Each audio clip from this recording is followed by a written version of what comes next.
ಒಂದು ಹೆಣ್ಣು ಮನೆಗೆ ಬರ್ತಾ ತನ್ನ ಖುಷಿ, ತನ್ನ ನೋವು ಏನೇ ಆಗಲಿ ಎಲ್ಲದನ್ನು ಜೊತೆಗೆ ತರ್ತಾಳೆ.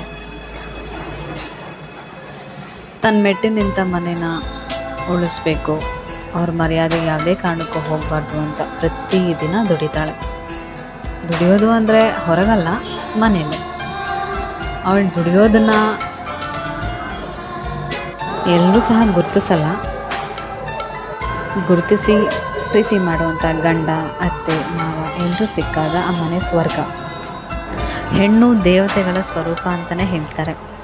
ಆದರೆ ಮನೇಲಿರೋರು ದೇವತೆ ಥರ ನೋಡದೇ ಇದ್ದರೂ ಮನುಷ್ಯಳ ರೀತಿ ನೋಡಿ ಅವಳ ಜೊತೆ ಎಲ್ಲದಕ್ಕೂ ನಿಂತ್ಕೊಂಡ್ರೆ ಅವಳಿಗೂ ಕೂಡ ತನ್ನ ಗಂಡನ ಮನೆಯೇ ಸ್ವರ್ಗ ಅಂತ ಅನ್ಸೋಕ್ಕೆ ಶುರು ಆಗುತ್ತೆ.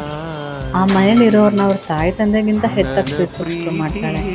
ಸುಳ್ಳಾದರೆ ಜಗವೆಲ್ಲ ಸುಳ್ಳು.